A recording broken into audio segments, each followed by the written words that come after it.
When Mrs. Dora Morrison, myself, Mr. Albinder, Mr. Gilmartin, and Ms. Summers first began to meet to plan the Flags of Freedom ceremony, we thought it would be very, very important to have a distinguished veteran give out the keynote address to our students to make the importance and the meaning of this ceremony very visible to our students.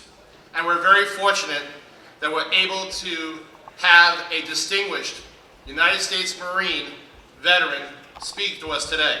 And it's my pleasure to introduce Mr. Eric Hansen, United States Marine Corps retired. To give our keynote.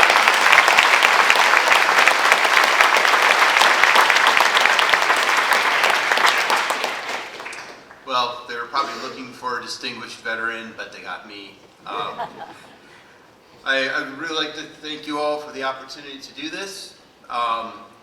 It's humbling to speak on behalf of all these veterans up here. I'd like to recognize all my brother and sister veterans. If you guys could stand up, if there's any out there.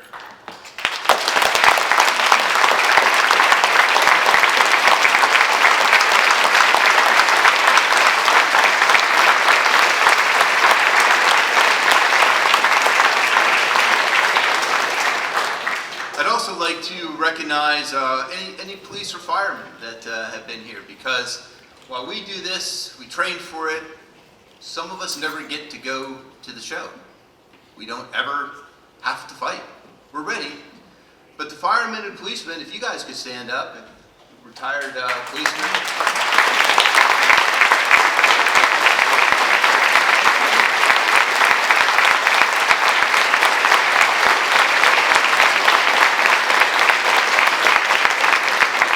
Guys are out there every day. They're ready 24/7. Whether it's flood, storm, every bit as dangerous as the things we do, maybe more so. So really, thank you for your service. West Islip High School, this is an amazing initiative. We could definitely use some more patriotism, and what a great way to show it. Everybody should have one of these flags sitting at home, reminding them, if it's not out in front of your house, reminding you every day about really the opportunities that you have in the United States. So thank you for this. I'll give you a quick little background on myself. I grew up in Ohio, went to Ohio State, was commissioned in the United States Marine Corps in 1986. Became an artillery officer. At the end of my first tour, ended up in Desert Storm. Got another Desert Storm guy right next to me.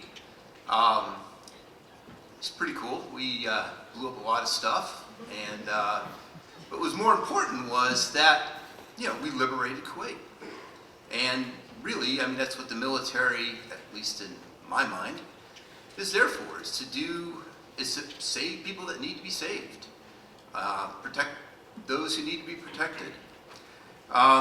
After 20 years in the Marine Corps, where I worked with all four services, obviously the Marine Corps is part of the Department of the Navy, been on board amphibious ships, done amphibious landings, worked with the Air Force, planning missions around the world as various services work together to accomplish the missions that were assigned. I've spent a lot of time with the Army as an artilleryman. I got trained by the Army. I fought with the Army. And I have a lot of respect for all my other service brethren. But of course, everyone wants to be a Marine. Just not everybody can. All right. After that, I spent 20 years in the defense industry, where I worked international. I've been to over 30 countries. I've worked with their militaries. I've worked with their industries, trying to provide materials that they need to protect their countries, to protect their sovereignty. Just in case you're wondering, yes, it was always with friendly countries, never with the bad guys. And I've noticed in these 40-some years of traveling around the world that the United States shows their flags more prominently than any other country I've been to. And to be honest with you, a lot of my colleagues from those countries say, you guys show your flags an awful lot. There's only one country that I know of that shows their flag more, and that's Norway. But they have this really cool streamer, and it's just beautiful. And I'm glad that they show theirs a lot. But yeah, if you probably don't even notice it. Maybe you see them and just say, well, of course it's there. But it is a special thing.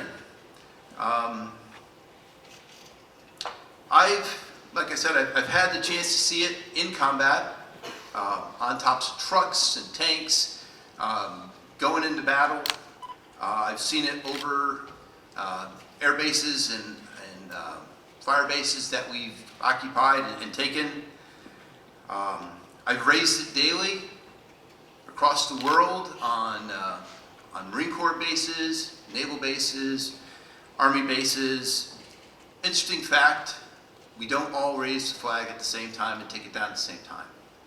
Army raises theirs at sunrise and takes it down at 5 o'clock. Marine Corps, Navy, we raise ours at 8 o'clock and take it down at sunset. And it's really beautiful to watch the flags come down at sunset.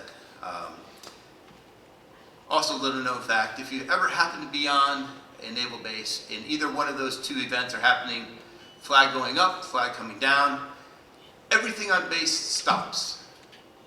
Cars stop. Little kids playing on the swing sets stop. Nobody shops in the commissary. We all stop. We hear the music and we wait to render whatever honors are appropriate, putting our day on hold a little bit for that flag to be raised or lowered. And that's unusual for a lot of civilians, but it's completely normal in the military. I've seen it at embassies around the world where we have a little piece of sovereign America in the middle of a foreign country. I've seen it on ships. Each ship in the United States Navy is a piece of sovereign property that can go anywhere in the world, all the way from submarines to aircraft carriers with 5 acres of space, over 70 aircraft, able to generate hundreds of missions a day to project power anywhere in the world. And I've lowered it and folded it at funerals of friends and presented it to their families. You guys, because of all the training and classes you've had, you know the 13 stripes are the 13 colonies. And there's a special way that you fold the flag so it comes out like this. Nice triangle. It represents the 3-cornered hats of the early patriots, and it's a field of stars. And this is how it is presented to the families of the fallen.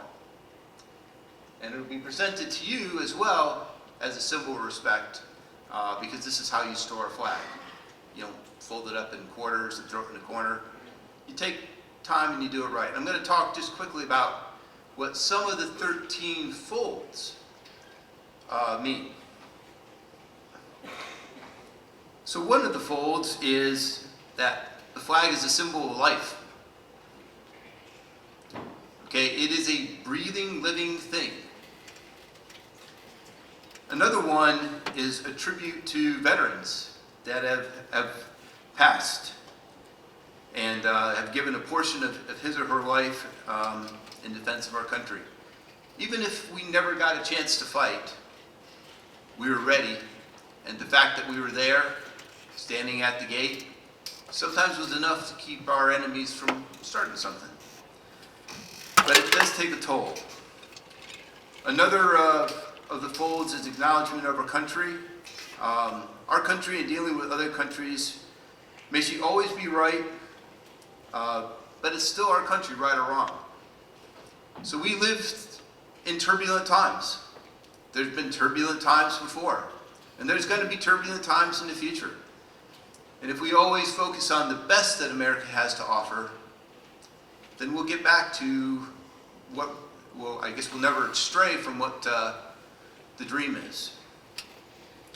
Another one of the folds is a tribute to the armed forces. This is my favorite one. The 8th fold is a tribute to those who entered the valley of the shadow of death, that we may see the light of day. I just like that phrase, valley of the shadow of death. There's a fold for mothers who give up their sons, and there's a fold for fathers who give their sons and daughters. And then the last one, the last fold, when the flag is completely folded, the stars are uppermost, reminding us of our national anthem, "In God We Trust."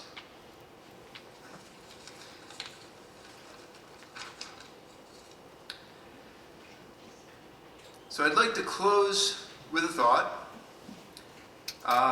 When people thank me for my service, I respond with a quote from a fellow named Lance Corporal Kyle Carpenter. Kyle Carpenter received the Medal of Honor for meritorious actions in 2010 when he threw himself on a grenade to save his brother Marines. He's the youngest Congressional Medal of Honor recipient, and he says, "You are worth it. I did my service, as did all these gentlemen. We were cold, we were wet, we were tired and hungry. We've been really dirty, lonely. We've missed birthdays, anniversaries, births of children, deaths of parents. And we did all of that so that your thoughts, your activities, your dreams can be fulfilled in America. So I ask you that when you see our flag, focus on what you can do with those opportunities. You have opportunities that no other country in the world can dream of. Even some of our closest peers, people we think are most like us, there's a lot of things that stand in their way of doing exactly what you can do. And those don't exist in America, as far as I've seen, and from what everyone around the world tells me. That's why they want to come. That's why you're lucky and blessed to be here. So, when you see our flag, focus on what you can do with your opportunities, and make what we have all done worth it. Thank you.